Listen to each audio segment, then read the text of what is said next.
Blog Talk Radio.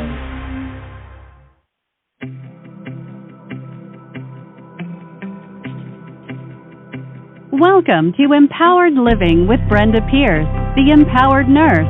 Join us for triage of body, mind, and spirit with her inspired guests, author, speaker, healer, TV show producer, and host. Brenda brings guests from around the world to share their story of breakdown to breakthrough and beyond. Here on the Dream Vision 7 Media Network to help you live a more empowered and inspired life. Now, sit back, relax, and let's get on with the show. Hi, and welcome everyone to this edition of Empowered Living. I'm Brenda Pierce, and I'm here to really help us all to navigate through these strange times with empowering information. And our special guest today is definitely going to make that happen for all of you. As you know, I am a TV show producer and host and an author, and I want to just prime the pump a little bit here, put a little shameless promotion in for the upcoming launch of our book, The Secret Child, Life After Loss, and it's an empowering book to help parents of loss know that there are other parents of loss who really care and really want to help you navigate through those times. And so now we're going to talk about Forrest Rivers, who is our special guest. He is a writer, teacher, and speaker. He splits his time between the beautiful Blue Ridge Mountains of North Carolina and the Colorado Rockies. His personal journey of awakening began at the age of 30 on an awe-inspiring trip to Maui, Hawaii. It was there on that enchanted island where the profound healing power of the earth spoke through to his heart and helped him to overcome a period of alcohol abuse. After returning home from the transformative experience, Forrest became interested in the spiritual traditions of the Far East and began to immerse himself in the teachings of Buddhist, Hindu, and the Taoist mystics. Today, Forrest spends his time guiding others to look within and become the best versions of themselves. His new book is the focus of this talk today, and we've given him a whole hour.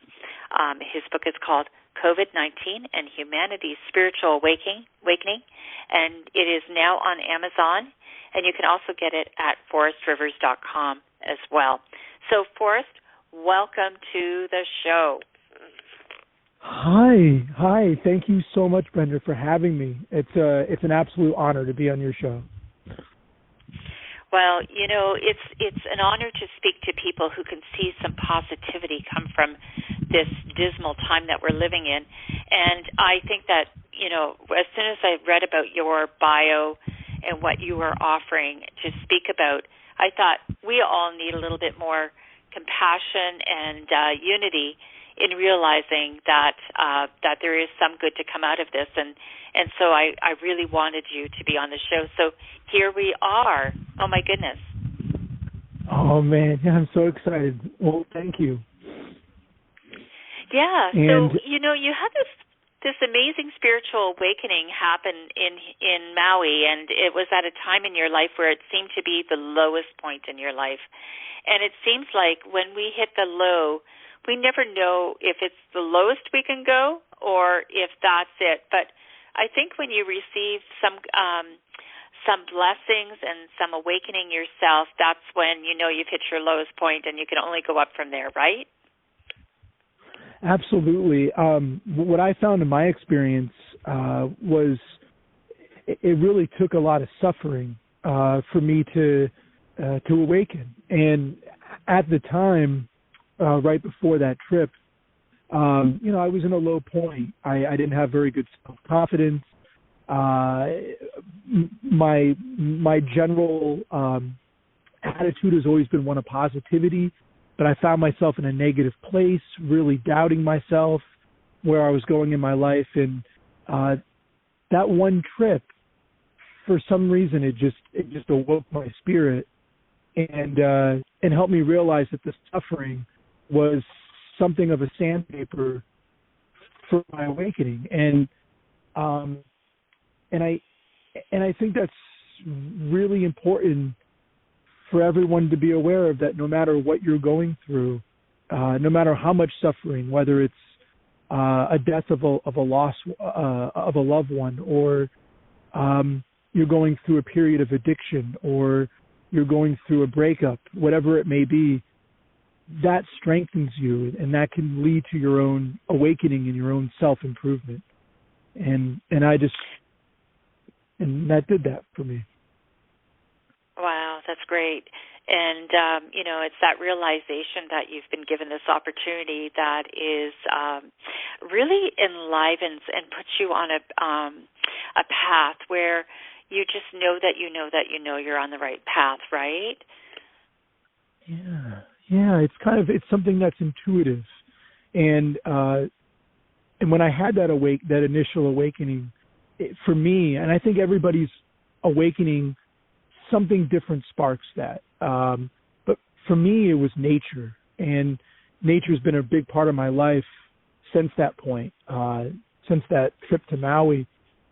And I realized, I think it was just the peace and stillness and oneness of nature really pulled that out of me, and it gave me confidence to know that I'm on the right path. And that's something that I know intuitively. And I think that's a message that I really want to share today, is here we are, not only individually but collectively, going through this terrible suffering all together, but we can use this suffering for the sandpaper of our awakenings. That's very wise, and one of the key phrases that I read that you have made this as part of your book and your mission to write this was, unity and compassion are on the rise as a result of the worldwide pandemic. I think that that's very powerful, and I'd love for you to expand upon that if you would, please. Yeah, absolutely. Thank you. Well, I think with the unity, Brenda, this period's been very unusual. It's not so dissimilar from a major world war. We've all been through this together. We keep hearing that phrase, we're all in this together. And yeah, that phrase has been used as kind of a selling point. But really, if you sit with that for a second, that phrase, it really is true. Like, we really have all been through this together. We've all been each other's windows into suffering, each other's mirrors. And I think that alone is powerful, the fact that we've all suffered. We all know somebody who's been affected by this, whether it's somebody who's died, a loved one we've lost, whether it's a job that we've lost because of the pandemic, whether it's our own anxiety that we've been noting has risen during this period. Whatever that suffering is, or the source of it, we've all been through this together. And I think out of that collective suffering is the potential for great unity, because we go through this world thinking that the illusion, the Maya, the Hindus call it Maya, the illusion that we're separate. And I think this pandemic has made us realize, no, we're actually one. We're unified. If we're all suffering through this collectively, then we can also transcend this suffering together and work for something more meaningful and more united at moving forward. Well, that's a wonderful, wonderful sentiment to have, because this collective suffering is collective sandpaper, right? Rubbing us all raw and getting us real with the reality of our finite self, as well as the infinite part of us as well, right? Absolutely. And in the book, I point to many examples where we see this collective suffering starting to translate into that idea that we are one, that we are more united. You can point to simple evidence, like very basic things, like the amount of people who have been willing to volunteer at food banks, during this time. People willing to put their own health in jeopardy to help out other people. I know I've talked to many people during this time. Some of them are even elderly who are delivering meals to people unable to leave their homes. There's more interest I've met with people who want to help out the homeless. How have the homeless been dealing with this entire problem? People suddenly have a concern about, oh my gosh, Native Americans. That's one group that we don't hear as much about. And as we all know, Native Americans have suffered greatly during this period and been hard hit. Well, if we lose those traditions and we lose that wisdom, what does that mean for humanity? So I think there's like evidence that people are starting to awaken to the idea that this is something horribly tragic and that's created a lot of suffering, but something that can also unite us. And even when this pandemic does end, we can use this period as a launching pad into a higher consciousness, an awareness that we all are one. Mm-hmm. Well, and it's amazing too how quickly even the suffering of the earth, how quickly it responded to healing itself. When there was lockdown initially started, there was evidence of the ozone repairing itself and life returning to overpopulated, overpolluted canals in the world. And, you know, the evidence is very gratifying when you look at it from the simplicity of how readily mankind and humanity can work together, just like the earth, to heal itself from all of its social atrocities if we just simply look at the simplicity and beauty of each breath and each moment, right? Oh, that's so beautifully put. I can't put what you just said into any better words. That was fantastic. And yes, exactly. And as you were saying that, I was thinking, just as nature showed the capacity to regenerate itself. I was just going to add to that and say, when you were saying all that, I was thinking of in India, there are reports of people in able to see the Himalayas for the first time in 40 or 50 years. All the pollution had dissolved, and just as nature can regenerate, humanity can do the exact same thing. And sometimes it takes really catastrophic events to push us out of our complacency, which I think that this is what COVID represents. And if we could really take a step back, Brenda, we might be able to see that maybe, COVID in some way was a sign from the universe that we can't keep going along this path of living in the illusion of separateness.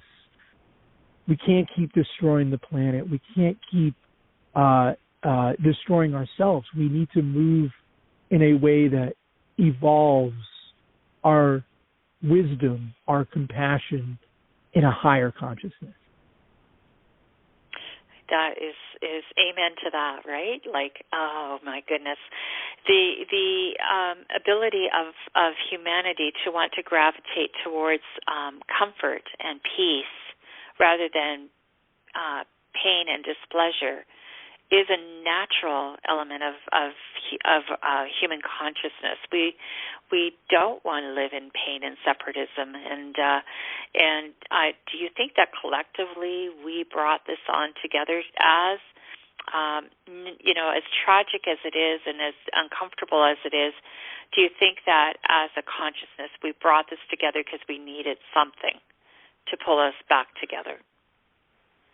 Yeah. I mean, I really, truly believe, Brenda, that we are, that everything that happens was supposed to happen. There's nothing in the unfolding of this universe that does not have purpose or some kind of intent. And so I think, yes, this this event, I don't know if I'd be comfortable going as far to say it was destined, but it was certainly, because it happened, it was certainly meant to happen. Or maybe it was destined. It was meant to happen to jolt us out of our complacency, to jolt us out of our lower way of living, and to move into a more unified, like a rarefied perspective of oneness. Yeah, and with that, with this moving forward, this momentum that has been initiated early in 2020, and some people think it actually started before 2020, and just really became obvious in early 2020. It seemed like that opened this door for you to really express yourself in this way, based on the learnings and teachings that you had already accumulated. And I wonder if you can share a little bit about where you're coming from with this beautiful, empowered perspective based on this narrative that we're in.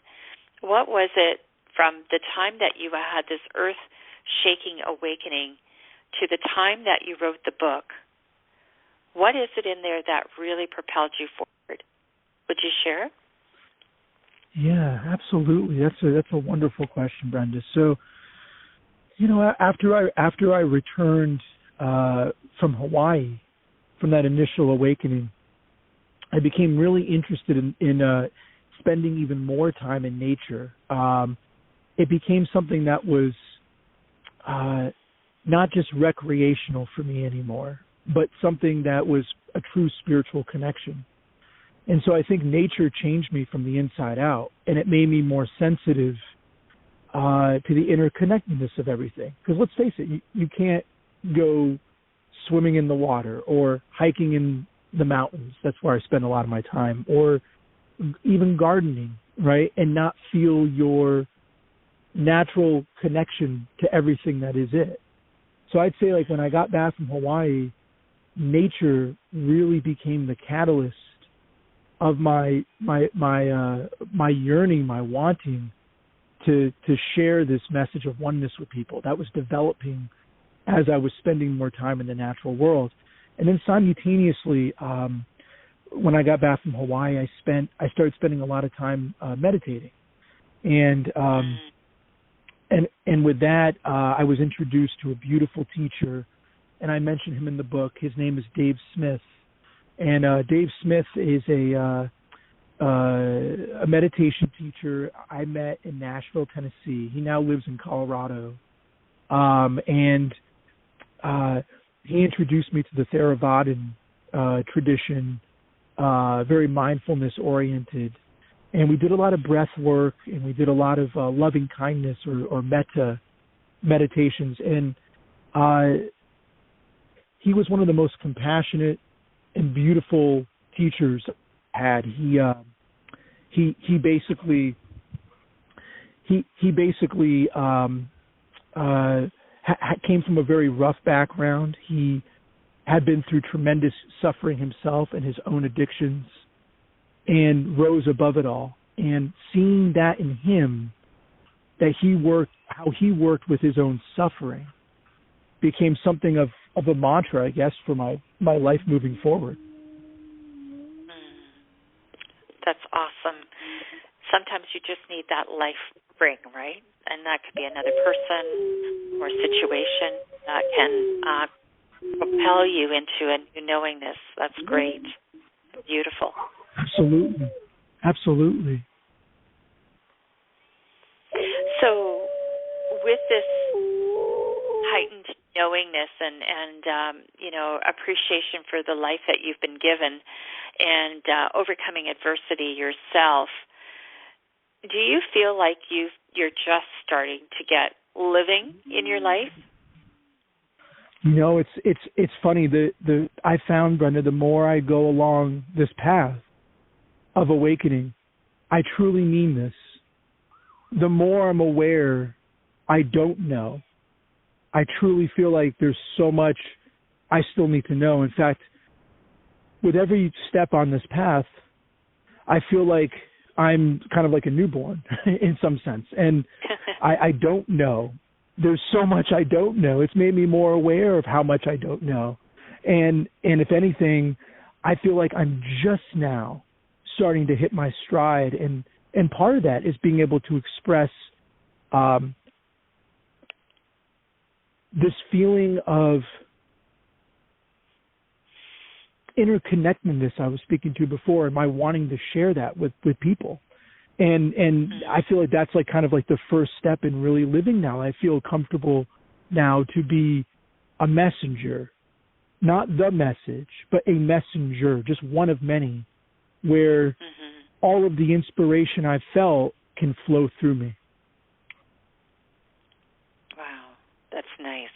It's like putting down the resistance and just letting life flow through you and like you say, becoming the messenger. It's not about your message per se, because that's kind of ego-driven, but being the messenger and letting it go. Yeah, there's no, and I really believe that, Brenda. I'm not the message. I'm just like one of many. I believe truly, this is what I really believe, that we all intuitively know much more than we think we know about the greater reality of being. We all know more than we think we know all the time. And the way I see my role right now is just to bring people to that simple awareness that, hey, we all already know how to be kind. We all know how to unite. We all know that there is probably something much deeper than our physical realm and our reality, and we know that suffering can be the sandpaper for our awakenings. And and letting life flow through us. This is the first time I've been really feeling like that's happened. Yeah. Wow, that's incredible. Because the thing is, though, we know that we're only here for a limited amount of time, and naturally we think we always have more time, but these events of this time is really making us feel that that there is a limitation. We are like grabbing onto life because we're not letting it flow. Do you think that has a bearing on the effect of this COVID-19 on us, or a lot of people do ask, is this really real, or is this a multimedia reality interrupter? I wonder if you could speak a little bit on that. Yeah, so what I'd say to that is I think the truth is sort of in between. I think it is partly a media creation, and I also think it's partly that's very fear-driven, tied to media ratings and whatnot. And I also think it is a real, pandemic that has created suffering. I think the truth is somewhere in between. There are people who have really suffered.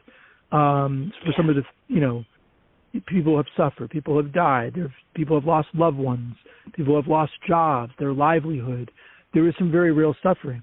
But I think what my message is to say that while the truth is somewhere between, that this has been sort of overblown and underblown simultaneously, the bigger message is, what do we do with it? What do we do with all this period that we've had in lockdowns? What do we do with this period where we've had more time in solitude? What do we do with this period where we've had to be isolated from our loved ones? And I think that the message that the answers I've gleaned through this is that this time, regardless if it's been more media driven, or regardless if it is really truly a devastating pandemic, this time has been given us a great insights into how we can live more meaningfully, more fully, and more empowered. And I think there is that a sense that during this period we're becoming more appreciative of the loved ones in our life. We're becoming more appreciative of the time that we have away from work, the time that we have to express ourselves in our art, Brenda, right? The time that we have to deepen our relationship with nature. I can't tell you how many people I've met who have said, this last year has made me realize I need to get outside more. I need to be outside more. I need to create and to write. That is like the God within us seeking expression. We all yearn for that. And this period has been a great time to allow creation, our connection with nature, our appreciation for solitude and for the people around us, our loved ones. All of that has come out of this. And I'd add, it's been a great time to work on our fear of death, which I would argue you can't begin to live fully until you can overcome your fear of death. That in itself is very powerful, very, very powerful. In your book, you mentioned some incredible people who share stories that really inspired you and are there in the book to inspire readers. First of all, I'd love for you to tell us a little bit more about the book and how they can get a hold of it, and share some of these stories if you don't mind. Oh, I would love to, Brenda. So, the book is available on Amazon. It's in Kindle edition, and it's also in print edition, and it's also available through. You also get through Conscious Media, which is my Conscious Life Media, which is my publisher. And the book really was formulated. I wrote the book as COVID was unfolding. That's kind of one interesting thing about this work, is I was writing it as I was experiencing what we're all experiencing step by step. So it actually began as a series of essays that started in March, right when we went into lockdown. In my day job, I'm a community college professor, and when we got sent home from school and went on Zoom to continue our classes, and I thought to myself, far out, as this is happening, I should chronicle this in a series of essays when I'm feeling existentially about everything that's happening. And as the pandemic unfolded, it turned into a series of essays that I was writing for this one publication called The Mindful Word. They're based out of Canada, and the book just unfolded like naturally with the pandemic, and along the way of writing the book, I met a lot of interesting souls and got to talk to some fascinating beings who shared me their stories, how they were coping with COVID themselves, and I went to certain people for inspiration.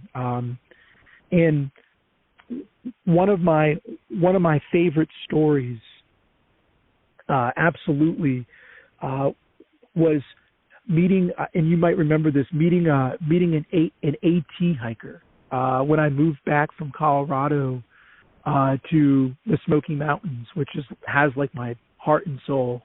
When I moved back to these mountains, where I live is close to the Appalachian Trail, and I met one day I was hiking on a long, on a long hike, and I met this one AT hiker with the trail named Noble, and he was in his 50s, and I asked him, Brenda, I said, how are you out here during a pandemic? How are you hiking from Georgia to Maine?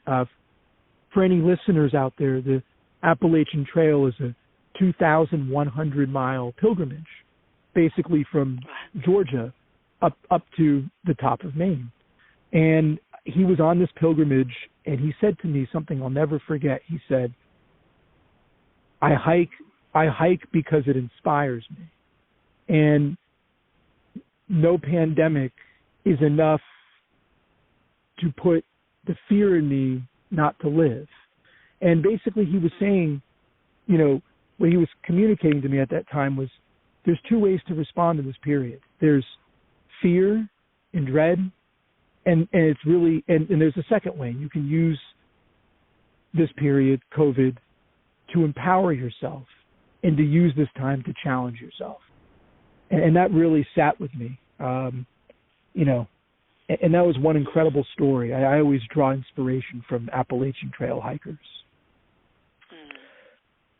That's incredible. Well, there's nothing, fresh air. Yeah, it was just really, it was just, right? It was really inspiring while everybody was like on lockdown, and everybody was understandably going through this great period of fear. Here was this man courageously, hiking the trail along on his life savings. He's like, I'm just going to go.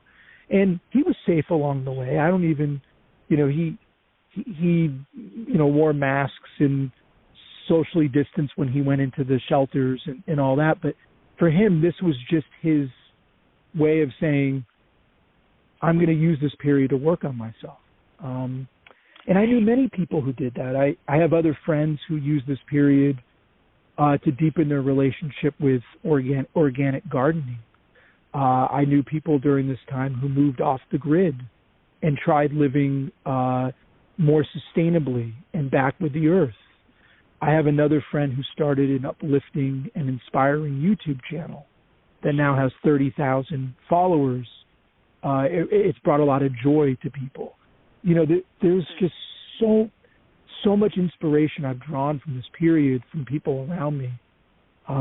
But probably the most inspiring person of all that I've met in this period and rekindled a friendship with, I've known for years, is a beloved Cherokee elder friend of mine named Myrtle Driver. And she's elderly, and despite the risks of COVID, she's devoted her attention to alleviating the suffering of her fellow elders within the Eastern Band of Cherokee Indians in North Carolina. She delivers meals. She has not stopped working. She works at a language center, and she's instrumental, the most important woman in her tribe that keeps nearly single-handedly the entire Cherokee language alive. She trains teachers in the Cherokee syllabary to keep their language alive, their native tongue. And seeing that COVID couldn't slow her down, that she still was attending these teacher trainings, and she was still translating books into Cherokee for children, and that she was still delivering meals to other elders, despite the fact that she herself was at risk of perhaps dying if she contracted this, was just absolutely inspiring and spoke to that nature of oneness. So, and by the way, she's the only, she's one of two women with the highest honor in Cherokee culture of the title of Beloved Woman. And she was granted that by the tribal council. And so she's been absolutely one of the most inspiring examples I've seen during this entire time.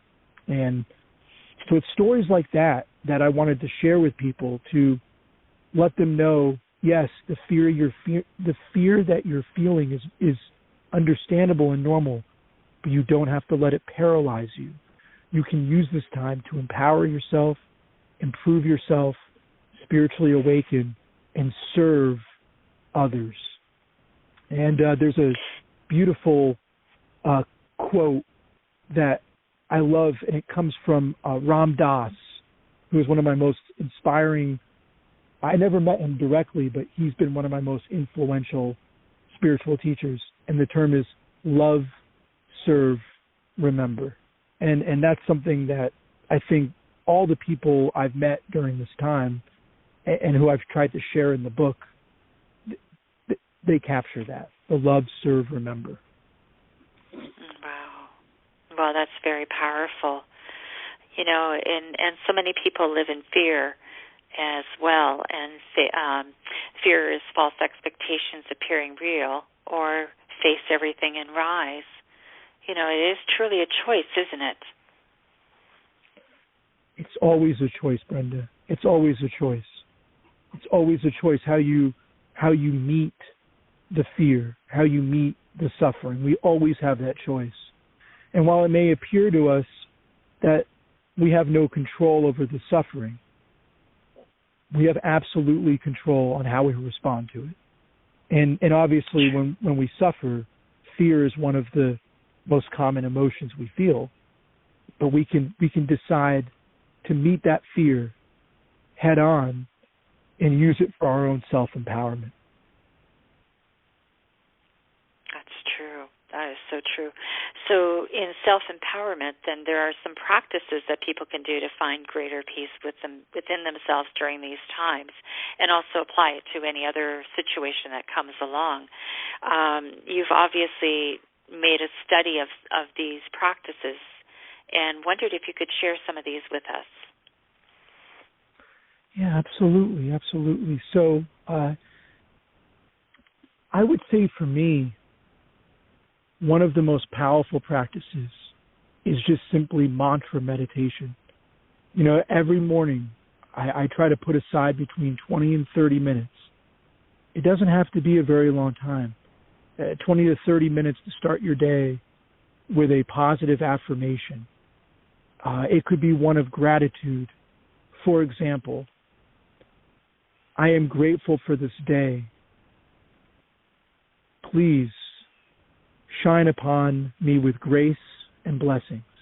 It could be something simple as that, or it could be a mantra that inspires you. It could be Om Namah Shivaya. It could be Om Mani Padme Hum. Whatever mantra speaks to your heart. I find mantra exercises to be really empowering for me. It helps focus my mind, and it helps channel myself in a positive direction. Another great mantra, I am the flute by which the breath of God flows through. I am the flute by which the breath of God flows through.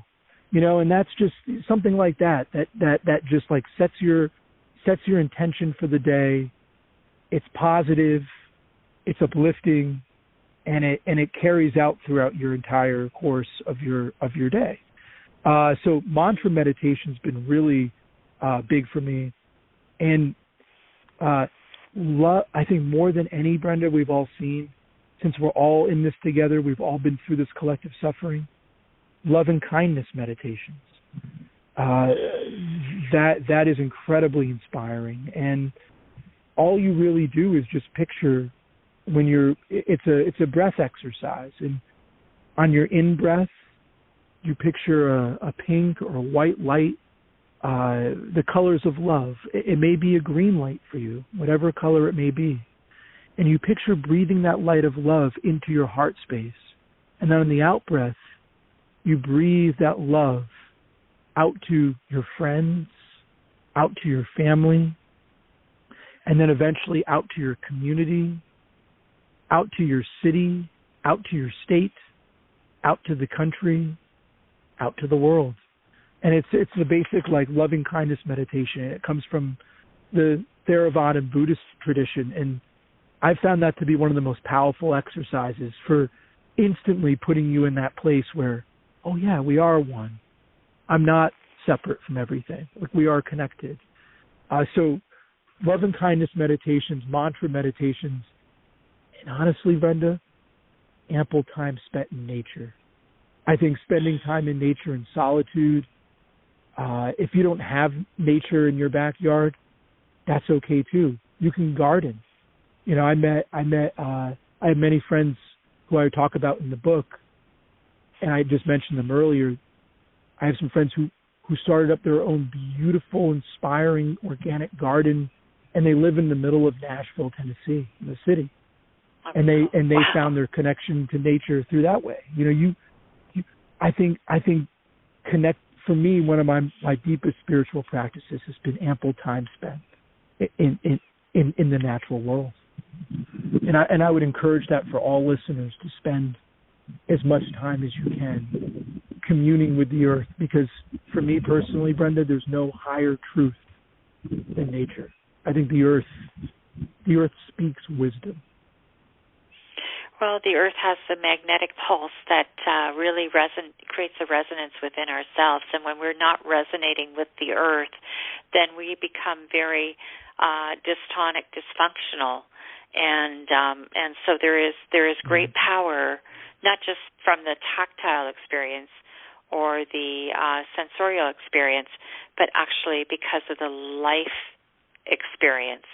And so it is true that, spending time in nature can be the most powerful thing we can do to alleviate ourselves or just, to create a mindfulness that we need. Yes. Oh, that's so beautifully put, Brenda. It's exactly. It's not only it's hyper mindfulness. It's a hyper presence. It's a hyper being here. You are in the words of Ram Dass, I just brought him up before. You can't help but be here now when you're in nature. It pulls your attention because you are of it. There's no separate you. You are it. The earth is you. You are the earth. You are made. You are powered by the sun. The water of the flowing waters in you. You are made of that. You are it. And it has that magnetic pull that you're talking about. It has the power to pull us out of ourselves. Yeah, that is absolutely amazing. I wonder if I can put you on the spot. We did not discuss this or was this in any of the promotional material, but I wondered in the next 15 minutes if you could take us through a beautiful meditative experience that can help pull us out of ourselves. Wow, that's a beautiful question. I would love to do that for sure. So like a little bit of a guided meditation? Yes, please. Okay, fantastic. Wow. I was not expecting this. This is beautiful. All right, so I'd like everyone to find a comfortable position right now. You can be either sitting cross-legged on the ground, on the earth, or against a wall, perhaps seated on your couch. You could have your arms crossed over your legs, or you could have your palms up. Whatever is comfortable and whatever feels natural for you. Try to keep your back straight possible, head up, and slowly close your eyes. Slowly close your eyes. For the first part of this meditation, we're just going to focus on our breath. So I just want you to breathe in. Breathe out. Breathe in. Deep breaths. Breathe out.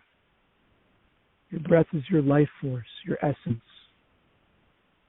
It's what connects you, to the greater divine reality. Breathe in.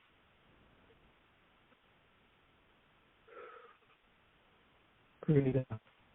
Breathe in. Breathe out. Now as you're breathing in and as you're breathing out, I want you to picture a beautiful, beautiful mountain setting. It's a sunny day. There's beautiful mountains off in the distance. The sky is a radiant blue. There's a few puffy white clouds gliding across the sky, entrancing your being, making you feel present in the moment. As you're breathing in, breathing out, I also want you to picture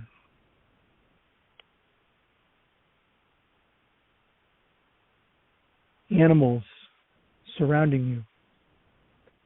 Loving animals. It could be a dog, it could be a cat, it could be rabbits, squirrels frolicking, deers surrounding you. You are part of all that is when you're in nature. And nature is you. As you breathe in, I want you to breathe in this nature, this naturalness, this wild. And as you breathe out, I want you to send this feeling of serenity and peace and love that you're drawing from this natural background of wildness out into the world. Breathe in, breathe out. Breathe in the serenity and the peace and the love of nature. All the deer that surround you, and the squirrels, and the clear blue sky, and the sun, and the mountains off in the distance. Mountain creeks flowing in front of you. The sound of waterfalls are off in the distance. All that peace, all that serenity, breathe it in. Breathe it into your heart. I want you to breathe that serenity out to the world. Breathe it out. Breathe in. Breathe out. Breathe in.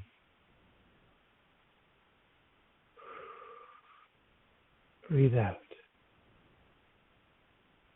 Breathe in.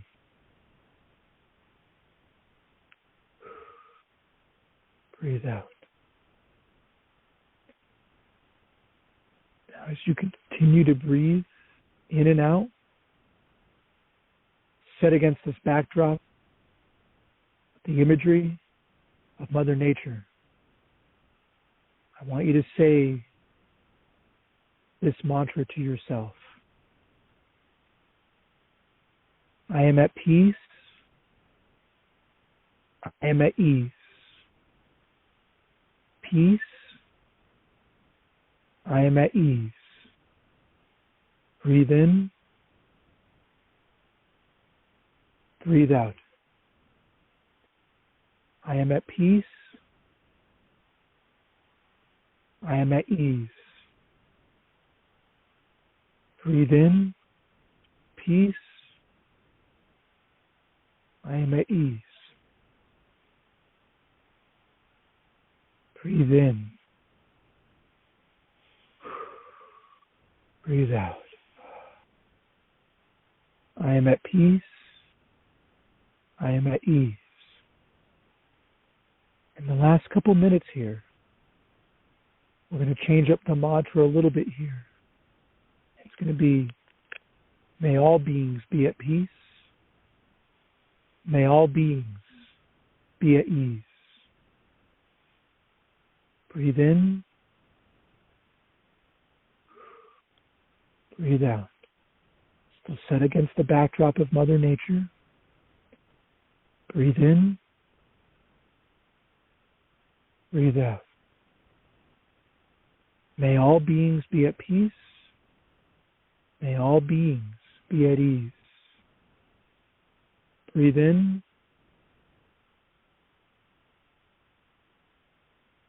Breathe out. May all beings be at peace. May all beings be at ease. Breathe in. Breathe out. May all beings be at peace. May all beings be at ease. May all the suffering that people are going through during this time dissolve into the clear blue sky of your awareness. May the sun the way to your own awakening. May the mountains in the distance allow you to conquer all obstacles and transcend all suffering. May the deer in the background guide you with its compassion. May the squirrels fill you with playfulness. May all the rabbits enchant you with innocence. May the sound of the creek soften the distance and the waterfalls running down the jagged rock faces into the pool below remind you what came before birth and death. You are wise. You are divine. May all beings find that wisdom. May all beings find that divinity within themselves. And may all transcend suffering.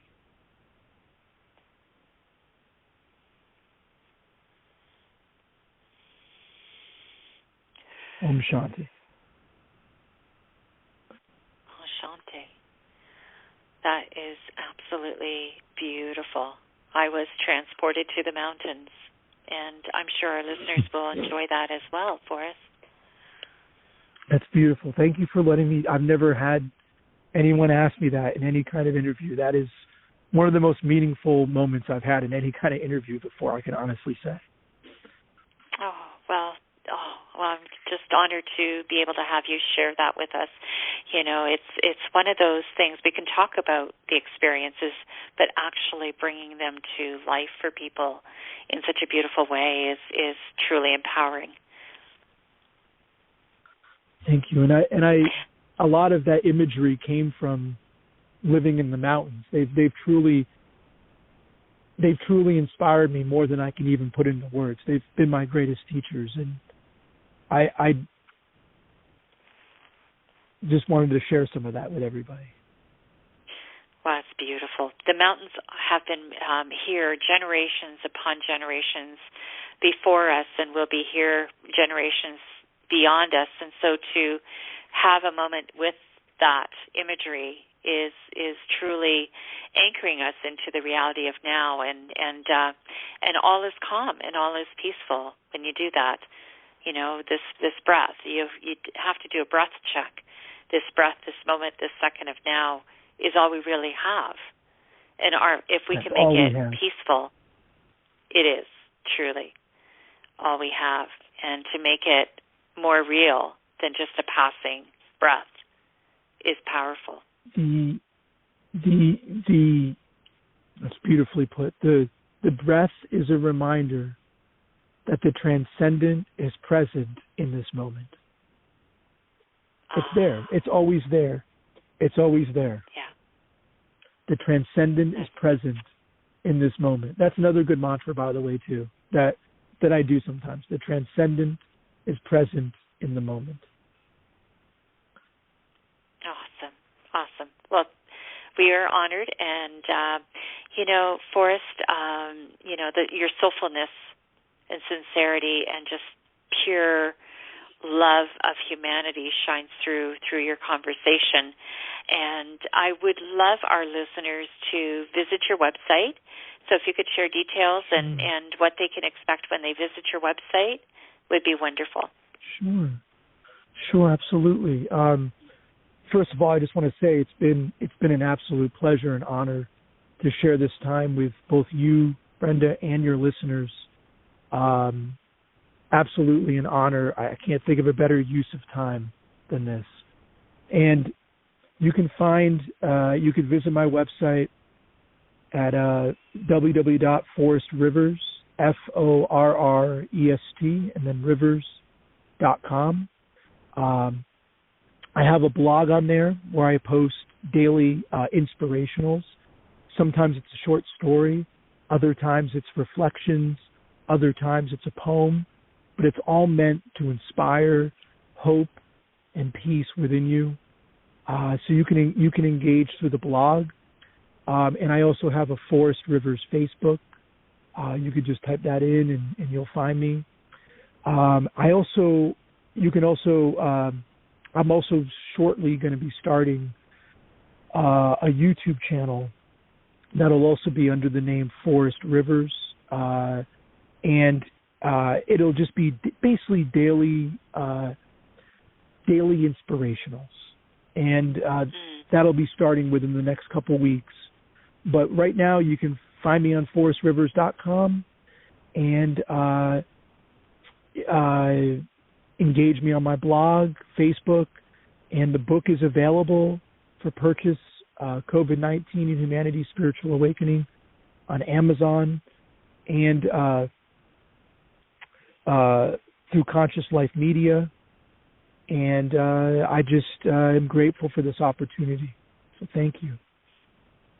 Oh, you're very, very welcome. And also, too, I thank you. I thank you from the bottom of my heart for sharing so much of yourself with our audience today and for blessing us with that beautiful mindfulness and meditation. I want this to be a powerful tool in helping humanity to awaken to their greatest potential, no matter what. And so you have been magnificent. And, it's just one of these things. If we don't try to help each other, then where are we in this world? Yes. And yes. And this I is think one of those opportunities. And COVID's taught us that not only are we all in this together, we're all one, but this should be a wake-up call for us as individuals and as a collective to work for a better world, to manifest the reality of a higher consciousness of interconnected souls that we truly are. Beautiful words to end this show with. Namaste to you, Forrest, and hopefully Namaste. We will meet again and have more to share with our audience.